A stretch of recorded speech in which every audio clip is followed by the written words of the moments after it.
거두절미 각설하고 고고고. 갈 때까지 가보자. 정관용의 시사본부. 주요 정치 이슈들 거두절미하고 알맹이부터 토론해보는 시간 거두절미 각설하고입니다. 지난주에 이어서 오늘도 용산 대통령실 정무수석실 행정관을 지내신 이승환 전 행정관, 또 더불어민주당의 국민소통위 수석 상임부위원장 조승연 부위원장 두 분 오늘 모셨습니다. 어서 오십시오. 안녕하십니까. 안녕하세요. 자, 전반부 공통질문 금주의 뜬 인물 진 인물입니다. 이승환 전 행정관도 오늘 두 번째 출연이니까 네. 먼저 해보시죠. 금주의 뜬 인물. 저는 뜬 인물 두 분 뽑겠습니다. 두 사람요? 황운하 노웅래 의원. 그 두 분이 이제 그 공천 검증을 이제 통과하셨는데 예. 황운하 의원은 대선 개입으로 1심에서 3년 받았고 노웅래 의원은 인허가 있은 6천만 원 수수한 걸로 지금 재판 중이신데 저는 이분들도 놀랐을 것 같아요. 이 검증단의 검증을 바로 통과해서 이제 출마할 공천을 신청할 자격이 주어졌는데 예. 그러니까 이분들 이게 과연 바로미터였거든요. 가장 큰 거는 이재명 대표가 검증을 통과하느냐 그것이었고 또 이제 바로미터로 이 두 분이 통과하느냐 이거였는데 네. 이것을 통과하는 거 보면서 민주당의 공천 기준이 바로 섰구나. 확실히 친명계 인사 그리고 또 어떤 사법적 리스크가 있다 하더라도 예. 확실히 이재명 대표와 함께할 사람들을 세우고 있구나 하는 생각을 받아서 뜬 인물로 뽑아봤습니다. 네, 뜬 인물로 하면서 야당 비판까지 겸하시는군요. 결국 이재명 대표의 사법 리스크 때문에 각종 사법 리스크들을 갖고 있는 사람들 걸러낼 수 없지 않느냐라고 하는 지적이 더불어민주당에 있습니다. 어떻게 생각하세요, 우리 저도 이제 공천 심사를 받아야 되는 입장이기 때문에 예. 말씀드리기가 조심스럽고요. 사법부의 판결을 존중해야 되는 것처럼 공심의 판결을 이제 존중해야 되는 입장에 저는 있다고 그렇게 말씀드리고 싶습니다. 원론적 답변이네요. 네. 자, 그럼 조승연 부위원장은 금주의 뜬 인물 누굽니까? 계속 저는 이제 네이버 빅데이터를 말씀드리는데요. 이번 주 목요일까지 계속 이재명 키워드 검색량이 제일 많았습니다. 그러니까 그건 지난번에도 말씀드린 것처럼 일단 칼 테러. 예. 그게 오늘 이번 주에 보도된 걸 보면은 저희 와이셔츠 컬러가 되게 두껍지 않습니까? 이게 아니었으면 죽었다고 할 정도로 심한 자상이었는데 저는 사실은 어떻게 보면 이재명이라는 서사의 완성을 이뤘다. 그 생각이 듭니다. 우리 김대중 대통령님의 서사가 있고 그 죽을 고비를 넘긴 거 이런 것처럼 예. 이재명 대표도 거기까지 완성이 됐기 때문에 검색량이 이렇게 많고 사람들 알겠습니다. 관심을 집중하는 것 아닌가. 그래서 뜬 인물은 네. 이재명 이번 주도. 자, 진 인물로 가봅시다. 이승환 전 행정관. 저는 이준석 대표를 얘기하고 싶어요. 이준석 대표가 이번 주에 여러 메시지를 냈거든요. 뭐 누구 영입했다 혹은 뭐 1호 공약 이거다 하고 그런 걸 발표했는데 이준석 대표가 가장 많이 언급된 게 두 가지인데 한동훈 위원장이 부산에서 1992가 쓰여져 있는 맨투맨 트레이를 입었는데 이걸 가지고 롯데의 마지막 우승을 가슴 아파하는 사람들에게는 조롱이 될 수 있다 이런 식으로 얘기를 했거든요. 그리고 또 하나가 만약에 한동훈 위원장에게 전화하면 어떻게 할 거냐라고 했는데 전화 올까 봐 전화기를 꺼놨다. 이 두 가지 멘트가 가장 많이 나갔습니다. 그런데 이 두 가지 멘트를 보면서 원래 이준석 위원장은 좀 새로운 정책이라든지 정책 새로운 어떤 방향을 제시하면서 좀 젊은 층의 그러한 마음을 사는 역할이었는데 지금은 한동훈 위원장에 대한 좀 어떤 열등감, 피해의식 그런 게 있지 않나. 그래서 스스로의 격을 좀 낮춘 발언이어서 좀 진인물로 한번 꼽아봤습니다. 네, 뭐 이준석 등등 신당 움직임에 대해서는 좀 이따가 좀 본격 토론하도록 하고요. 조승연 부위원장 금주의 진인물. 저는 뭐 이낙연 전 대표 각각 다 전 대표가 이슈가 되는 게 좀 웃기긴 하는데요. 지난번에도 말씀드린 것처럼 이낙연 전 대표는 사실 민주당의 역사라고 할 수도 있고 민주당의 지도자들 보면 다 잘 아시겠지만 다 원칙주의자입니다. 그 원칙주의자이고 또 민주당 최고의 대변인이라고 할 수 있는 분이 어떻게 보면은 무원칙과 비상식적인 행동을 했다는 좀 비판을 할 수밖에 없는 것 같습니다. 네, 이승환 전 행정관도 조승연 부위원장님도 이번 총선에 이제 출마하려고 하고 계시잖아요. 네. 다들 이제 경선 치러러 가셔야 되지 않습니까? 네. 그래서 그런지 두 전직 대표들 당을 뛰쳐나간 두 전직 대표들을 진인물로 또 이구동성으로 꼽으시네요.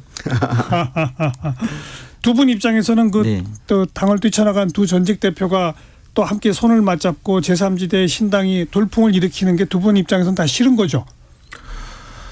저는 그 어떤 정당인으로서 뭐 이 선거에 영향을 주는 이런 부분은 당연히 좀 차치해 놓고 싶긴 하지만은 근데 만약에 그 이준석, 이낙연 이 전 대표들이 뭔가 정말 확실한 미래 비전과 이런 것들을 보여줬다면은 그 실험 자체는 좀 응원하고 싶은 마음이 있는데 지금은 정말 뭐 그 공천받지 못한 사람들을 모아놓은 합종연행인 것 아닌가 하는 그런 생각이 들어서 그 가치를 보여주지 못하는 것, 미래 비전을 보여주지 못하는 것에 대한 실망감이 조금 더 크게 좀 다가오는 것 같습니다. 저도 마찬가지입니다. 그러니까 저는 아까도 이제 원칙주의자 말씀드렸는데 김대중, 노무현, 문재인 대통령 다 민주당의 리더들은 원칙주의자였습니다. 근데 이낙연 전 대표도 사실 그런 분이거든요. 근데 사실 빨간 넥타이를 차고 지금 이준석 전 대표한테 구애를 하는 모습을 보고 저는 사실 실망을 많이 했어요. 이건 정말 무원칙이라 생각이 되고 아까 말씀드린 건 최고의 대변인이었다는 것은 그만큼 국민들한테 공감할 수 있는 언어를 사용하는 언어의 마술사, 지난 시간에도 말씀드린 언어의 마술사인데 예. 참 그 언어로 자기가 먹던 물에다가 다른 사람 못 먹게 침을 뱉는 행위를 한 거에 대해서 저는 그게 비상식적인 행위라고 생각을 하거든요. 그래서 참 이 부분에 있어서 진인물이라 생각하기도 하지만은 뭐 신당이 창당을 해서 돌풍을 일으키는 아닐 거고 그게 뭐 저에게 영향을 미치거나 안 미치거나 그거는 전 상관이 없다고 생각합니다. 어차피 될 놈은 가만히 있어도 되고 안 될 사람은 죽었다 깨어나도 안 되는 게 이게 여의도 문법 아닙니까? 잘 아시지 않습니까? 그래서 그거에 대한 유불리를 말씀드린 게 아니라 제가 사랑하는 민주당 그리고 저가 어쨌든 문재인 정부가 공가가 있지만은 문재인 전 대통령을 존경하고 문재인 정부의 청와대 행정관으로서 자부심을 갖고 있는데 그런 분이 빨간 넥타이를 메고 이준석 전 대표한테 구애를 하는 거 이 자체는 정말 너무 저는 충격입니다. 저는 받아들일 수가 없어요. 정말 마음속 깊이. 그래서 그 부분에 대해서 비판하는 거지 어떤 유불리 차원에서 말씀드린 건 아니라는 걸 말씀드리고 싶습니다. 그 원칙과 상식 함께 했던 의원 가운데 이제 3명 의원이 탈당을 하고 바깥에서 또 준비하고 있던 정태근 전 의원, 박원석 전 의원 등과 함께 하겠다. 이렇게 지금 또 나오고 있지 않습니까? 네. 그래서 현재 일단 이 원칙과 상식 또 정태근, 박원석 요 세력, 그다음 뭐 이낙연 신당, 또 이준석 신당 지금까지 이제 한 3개 정도의 신당 움직임이 있는데 결과적으로는 다 합쳐질까요? 어떻게 보세요?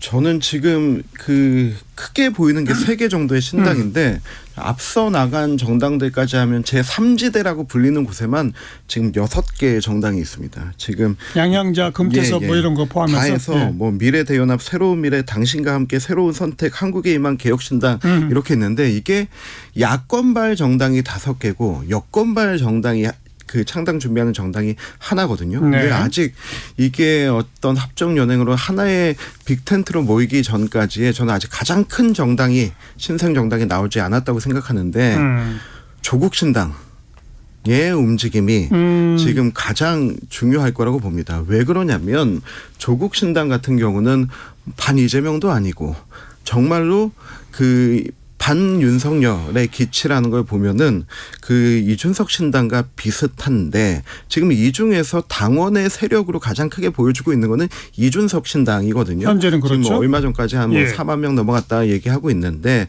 근데 저는 조국 신당이 나오면 이거를 금방 능가할 것 같아요. 그래서 지금 범야권에서 나온 신생 창당 준비하는 곳들은 의원 수가 우리가 좀 더 있다. 그리고 이준석은 조직과 함께 당원수가 있다 이건데 근데 이거를 다 아우를 수 있는 조국 신당이 나왔을 때 큰 태풍이 한번 불지 않을까. 그래서 그것까지 좀 감안하고 이 신당의 움직임을 보는 게 좀 주요할 것 같다는 생각이 듭니다. 그러니까 제가 드린 질문은 조국 신당은 빼더라도 결국은 다 합쳐질까요? 네, 합쳐지는데 저는 조국 신당의 기치 지금 상황으로는 합쳐질 수밖에 없는 상황인데 조국 신당의 기치가 과연 범야권에서 어떻게 비춰질 것인가. 반윤을 내세운 조국 신당에서 과연 반면까지도 어느 정도 받아들여질 수 있는가라고 하는 부분이 좀 관건일 것 같고 이거는 선거법이 어떻게 되느냐에 대한 것도 좀 중요한 포인트가 될 것 같습니다. 조승현 부위원장 어떻게 전망하세요? 사실 지금 이제 탈당을 하고 어떤 연대를 하면서 DJP 연합에 대해서까지도 얘기를 하더라고요. 네, 사실은 DJP 연합 같은 경우에는 어떤 대통령 선거였지 않습니까? 집권을 해서 어차피 집권을 하게 되면 나를 지지하지 않은 국민들도 존중하면서 국정 운영을 해야 되니까 그런 통합을 위해서 한 거고 집권을 위해서 한 전략이죠. 그리고 그거에 대한 용어는 개념은 정확하게 있지 않습니까? 그걸 연정이라고 하는 거 아닙니까? 그렇지만 국회의원 선거에서 이렇게 탈당을 하고 하는 것은 개념이 있습니다. 합종 연행과 이합 집산이라고 하잖아요. 이것은 경선 불복자들의 어떤 탈당과 그 생명력을 정치적 생명을 유지하기 위한 그게 뭐 나쁜 건 아니지만은 그런 모임의 성격을 같이 갖고 있고 계속 말씀드린 것처럼 지금 자꾸 정치 양극화가 심해지는 이런 상황에서 제3지대가 커질 가능성은 자꾸 적어지거든요. 그래서 빅 텐트가 아니라 스몰 텐트가 될 거라고 저는 좀 예측을 하고 있습니다. 그런데 결과적으로 합쳐도 네. 위력은 별로 안 될 거다. 그러니까 그 합치는 과정에서 아까 말씀드린 것처럼 원칙이 무너지고 좀 비상식적인 언행이 나오는 경우에는 이게 그만큼 파괴력이 적어질 거 아닙니까? 지금 당장에 이제 뭐 낙석연대라고 했지만 이준석 대표가 한 발 빼는 그 한 발 빼는 걸 수도 있고 어떻게 보면 몸값 관리를 하는 걸 수도 있고 튕기는 걸 수도 있지만 밀당을 하는 거죠. 근데 거기에서 지금 우리 문재인 정부의 국무총리였던 이낙연 전 대표가 거기서 아쉬운 모습을 보인다? 이랬을 때 과연 그 행위에 동의할 당원들 중도층이 얼마나 있을까? 좀 크게 의문이라 이거죠. 알겠습니다.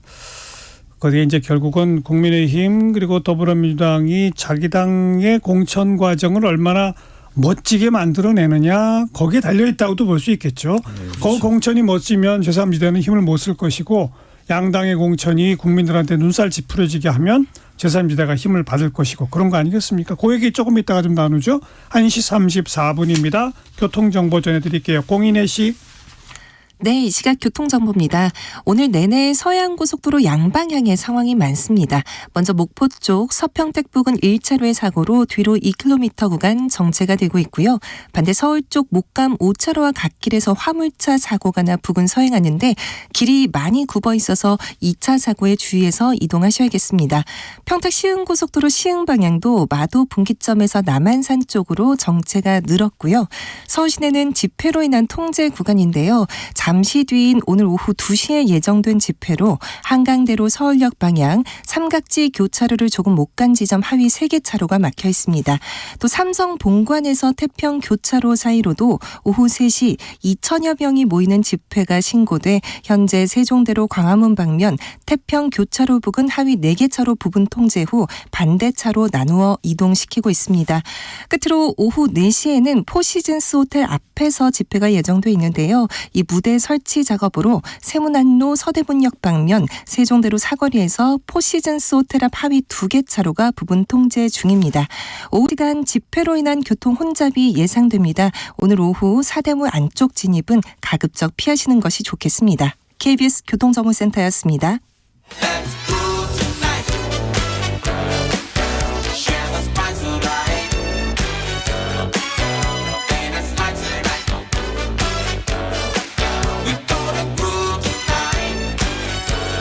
국민 MC 정관용. KBS 1라디오 정관용의 시사본부. 들어보면 달라요.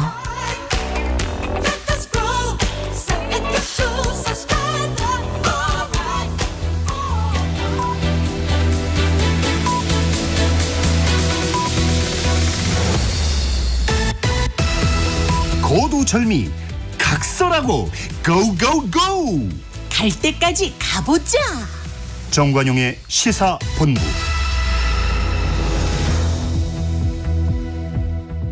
매주 토요일 2부 거두절미 각설하고 이승환 전 대통령실 정무수석실 행정관, 조승현 민주당 국민소통위 수석상임부위원장 두 분과 함께하고 있습니다. 자, 후반부 공통질문, 이번 주에 가장 핫했던 말 한마디, 누구의 입에서 나온 어떤 말. 이승환 전 행정관. 핫했던 말 한마디 저는 전병헌 전 의원의 말을 좀 꼽고 싶어요. 이번에 전병헌 전 의원이 동작 갑에 이 적격 판정을 요청했는데 예. 근데 여기에서 떨어지면서 한 얘기가 경선 당사자가 셀프 단수 공천했다라고 했는데 이 민주당의 지금 공천 검증단 단장이 김병기 의원이고 김병기 의원이 현재 동작갑 국회의원이거든요. 그런데 본인이 검증단을 가장 투명하고 깨끗하게 이끌겠다라고 해놓고 본인의 경쟁자가 될 수 있는 전병헌 전 의원과 그리고 전 동작구청장 2명을 다 탈락을 시켜버린 형국이 됐는데 이게 저는 그 민주당 공천의 앞으로의 전말을 보여준 사건이 아닌가 네. 좀 그런 섬뜩한 느낌이 들어서 좀 이 말이 지금 그렇게 많이 불거지지는 않았는데 앞으로 이제 공천 탈락하거나 이런 분들의 하나의 좀 기준적 언어가 될 것 같다는 생각이 듭니다. 조승현 부위원장은 금주에 핫했던 말 한마디. 저는 한동훈 비대위원장의 당은 내가 이끈다. 공천은 내가 한다. 이 워딩이 좀 인상적이었는데요. 역시 결국은 윤석열 대통령의 붕어빵이다. 그러면은 사실 비대위원을 뭐하러 만듭니까? 비대위원회를 공천관리위원회를 만들 필요가 없지 않습니까? 네. 이게 지금 제가 봤을 때는 그 특수부 검사로서 정말 엘리트로서 엘리트 중에 엘리트죠. 그렇게 살아오면서 그렇게 살아온 인생 거기서 나온 독단 그다음에 그 어떤 판단에 있어서 민주적인 마인드가 전혀 없는 게 그게 이제 윤석열 대통령의 문제점이고 그게 이제 지지율로 나오고 있는 건데 한동훈 비대위원장도 결국에는 그 스타일 그대로라. 왜냐하면 이렇게 한다 하더라도 메시지는 이렇게 나가서는 안 되는 거 아닙니까? 당은 당원들이 움직이는 거고 공천은 시스템에 의해서 해야 된다. 이게 사실은 다 공천이라는 게 사천이죠. 자기가 친한 사람을 신고 자기가 싫어하는 사람 배제하는 이 사천을 공천으로 레토릭 사용하고 있는데 그럼에도 불구하고 메시지는 시스템 공천이다. 당의 주인은 당원이다. 이런 메시지가 나와야 되는데 튀어나온 거죠. 본인의 이제 철학과 마인드가. 네. 그래서 이게 좀 저는 가장 어이없었던 충격적이었던 말이라고 역시 생각이 선거가 듭니다. 다가오고 있네요. 또 두 분 다 출마 예정자시라 핫했던 말 한마디 하니까 상대당 공천 과정을 이제 비판하시는 얘기들을. 저는 저희 당 공천 과정도 비판한 거죠. 공천이라는 게 원래 그런 부분이 있다. 자꾸 이렇게 뭐 이왕 이렇게 내친 김에 앞으로 더불어민주당 공천이 이렇게 될 거다. 또 앞으로 국민의힘 공천이 이렇게 될 거다. 한번 얘기해 보세요. 이승환 전 행정관부터. 저는 그냥 더불어민주당의 공천은 이번에 김병기, 전병헌 두 분의 이 경선이 아예 무산된 사례도 하나 있지만 그 하나의 앞선 최고의 사례는 강서 선거였죠. 진교훈의 교훈이 그대로 적용이 될 거다라고 생각합니다. 강서구청장 재보궐선거 당시에 민주당에서 한 10명 넘는 그 경선 후보들이 나와서 4차례 넘는 심사회를 거쳤는데 갑자기 이재명 대표가 그때 단식 중이지 않았습니까? 단식 중에 영입을 합니다. 그리고 병상에서 바로 공천을 줍니다. 그 앞선 모든 후보들의 경선 과정과 회의 절차를 다 무산하고 데리고 와서 바로 공천 주고 그리고 바로 이제 당선이 되는 거죠. 그래서 저는 진교훈의 교훈이 민주당 공천의 기준이 될 것이다. 이재명 대표가 픽한 사람 바로 어떤 절차와 어떤 과정보다는 그게 우선이 될 것이고 그 사람을 공천 줘서 당선되게 하는 게 목표다. 라고 하는 걸 다시 한번 좀 상기했으면 좋을 것 같고요. 그리고 이재명 대표도 지난번에 본인 입으로 얘기한 게 다음번 그 당선의 어떤 목표치는 과반에서 한 석 더 얻는 거다. 지난번에 180여석을 얻었지만은 그만큼이 중요한 게 아니고 나를 지켜줄 소수 정예가 필요하다라고 하는 메시지를 준 것 같은데 그게 민주당 공천의 전체적 흐름이 되지 않을까 생각해 봅니다. 조승현 부위원장이 한번 그 반론 해보세요. 일단 그렇게 세게 말씀하신 이제 윤핵관 공천 나오시면 어떻게 아니 그 얘기 좀 하시려고. 이따 기회를 드리겠고 먼저 저런 지적에 대해서. 저는 이제 진교훈 얘기를 했는데요. 저는 그게 우리 민주당이 진짜 교훈이 될 만한 사례라고 생각합니다.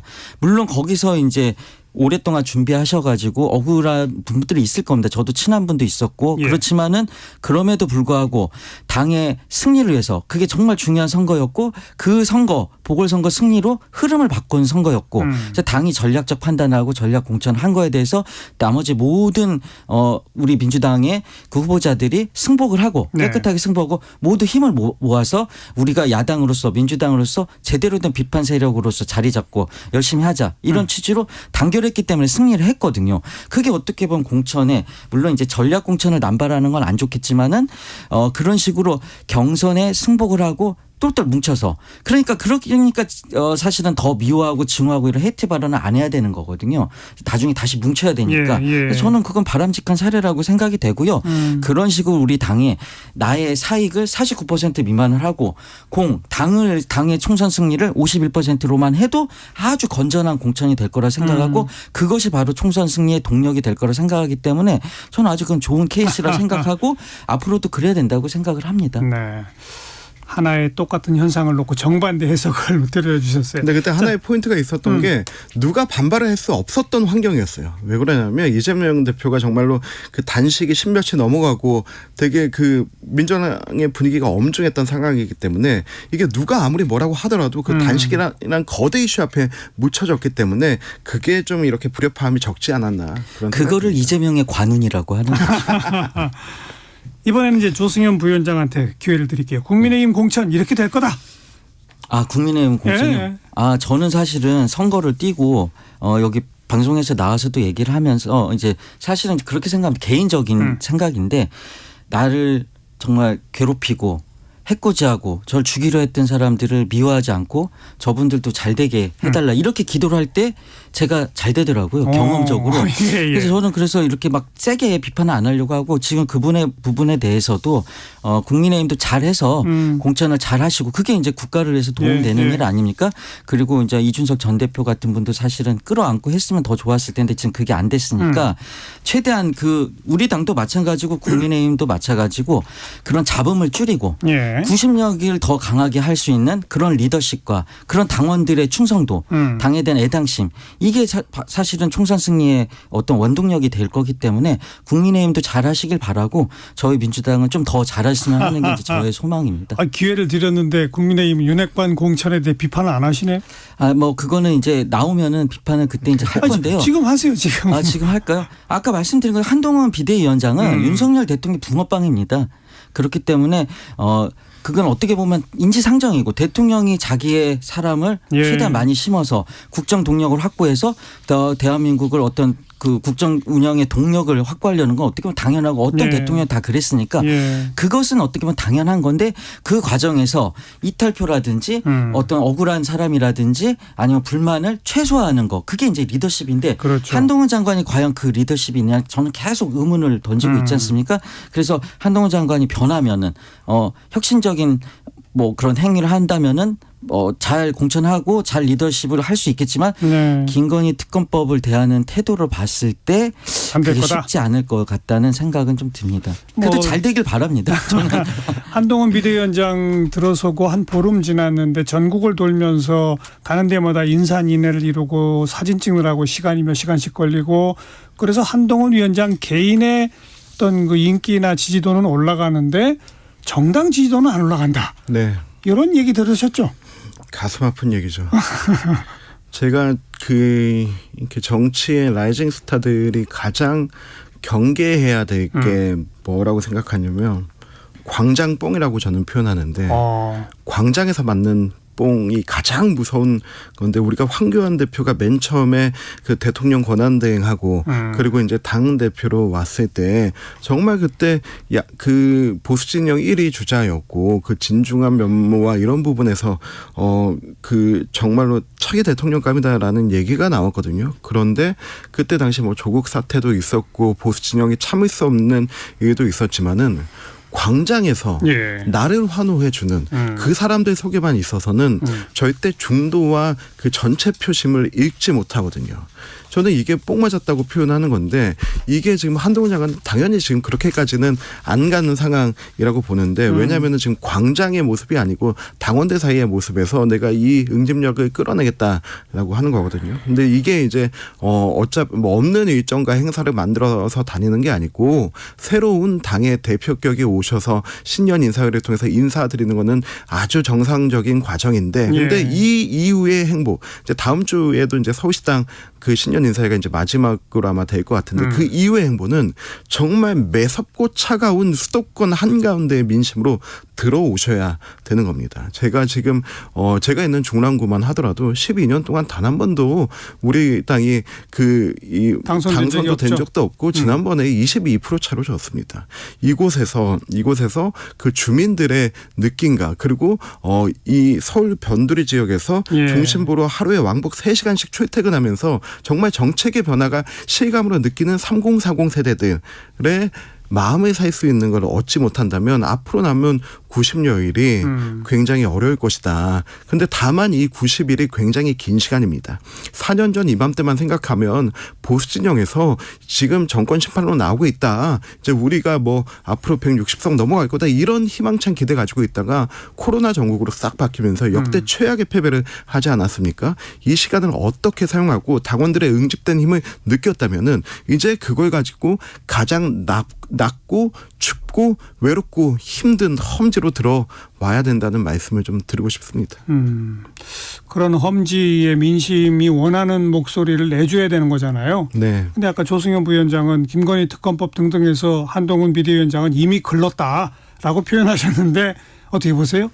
아주 굵는 건 아니고 이제 뭐 학습을 해가면서 달라질 가능성은 있겠죠. 그런데 지금 이제 인기가 높은데 국민의힘에 반영이 안 된 그 여론조사만 봤을 때는 뉴페이스 효과인 거죠. 네. 그리고 그것을 어떻게 보면 관심도가 아주 높은 상태고 또 그것은 어떻게 보면 새로 나왔기 때문에 허니문 기간이라고 표현할 수도 있을 것 같습니다. 그렇지만 이제 이게 만약에 지지층에 대한 어떤 강한 발언과 이런 투쟁력만 가지고 팬덤을 형성하는 것을 넘어서서 그 중도층 그러니까 중간에 있는 무당층이라든지 그분들은 온건하지 않습니까? 그러니까 온건한 중도층을 이렇게 마음을 끌어당겨야 되는데 예. 지금의 행보로는 그게 쉽지가 않잖아요. 그러니까 그 전략을 바꾸면 가능할 수도 있겠지만 그게 바꾸는 게 쉽지가 않거든요. 그러면 윤석열 대통령 지금 집권 만 2년도 안 됐는데 그 눈치를 안 볼 수가 없는 거 아닙니까? 예. 그러니까 그게 쉽지가 않은 건데 앞으로 완전 글러먹는다는 표현은 아니고요. 예. 쉽지가 않다. 그렇게 좀 표현하고 싶습니다. 민주당은 그 중도 민심은 어떻게 잡을 예정입니까? 그러니까 이 중도 민심을 잡아가면서 우리 당원들의 의견을 모아가는 거 이게 되게 필요한데 우리 민주당의 사실은 당내에서는 그게 구심점이 되게 구심력이 강한 상태죠 지금. 그래서 막 그 탈당자들에 대해서도 그 숨막혀서 못 견디겠다고 하는 것도 네. 그 당원들의 응집력 때문에 그런 거거든요. 그러니까 원래 예. 총선 앞두고 예. 경선 과정에서는 이 고정 지지층을 향한 움직임이 세집니다. 네. 그리고 경선이 끝나면 이 중도층을 향해서 움직이게 돼 있거든요. 네. 그런 거 아니겠습니까? 네, 그렇죠. 근데 이제 이재명 대표 같은 경우에는 지금 기초단체장 성남시장에서 경기도 광역단체장 경기도지사를 거쳐서 대선 후보로 가고 민주당 당대표까지 오는 과정에서 아까 서사의 완성이라고 했죠. 이분이 뭐 이념적인 거라든지 이런 걸로 그 자리에 간 게 아니에요. 정말 실용주의적인 정책과 이런 국민들의 다가가는 정책으로 그 자리에까지 간 거거든요. 그러니까 앞으로도 그래서 그걸로 승부를 보게 될 거다. 실용주의적인. 그렇게 될 거라고 보고요. 국민들의 민생이라든지 네. 아니면 국민들 피부에 와닿는 그런 삶의 현장에 다가가는 그런 정책과 전략 기조로 선거에 올인할 거라고 보여지고요. 그러면 중도층 마음을 충분히 가져올 수 있다. 저는 그렇게 믿고 네. 있습니다. 저는 한동훈 비대위원장에게 하나 좀 부탁드리고 싶은 게 예. 지금까지 본인이 만약에 가수라고 친다면 가요 무대에서 얼마나 인기 있었는지 확인을 한 거거든요. 그럼 이제 뮤직뱅크로 내려와야 됩니다.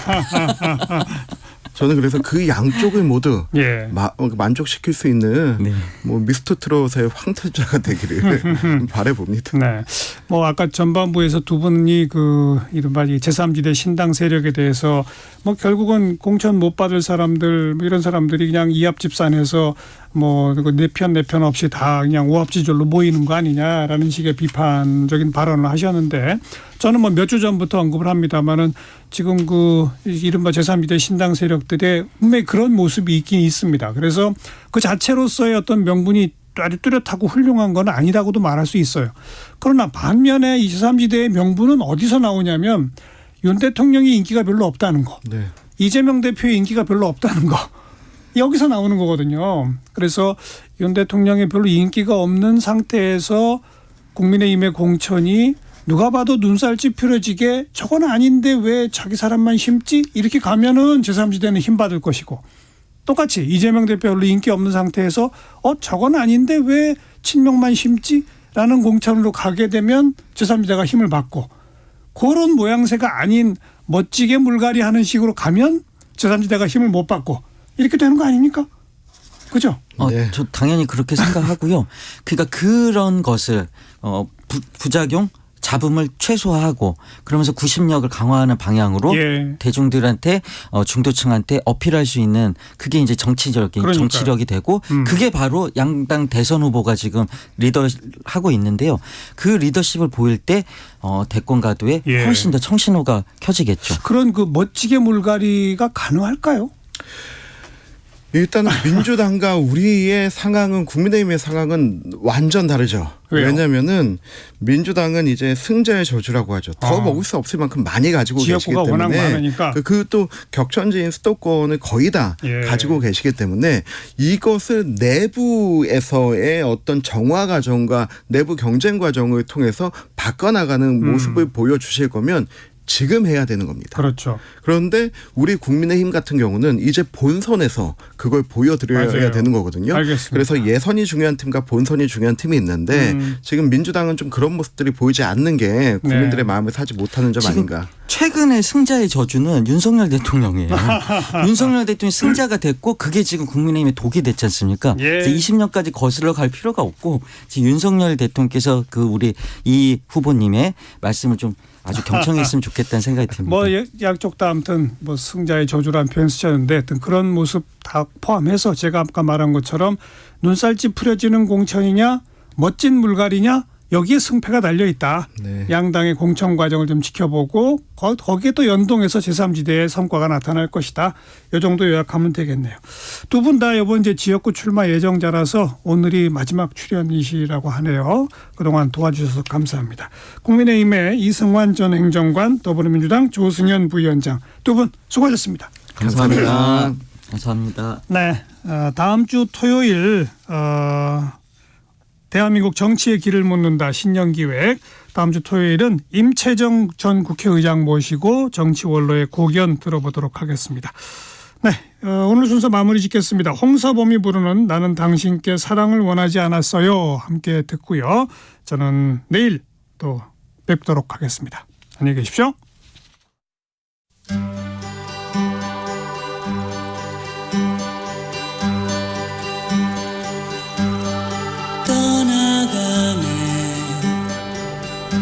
사랑이 가네 떨리는 내 손을 말없이 바라본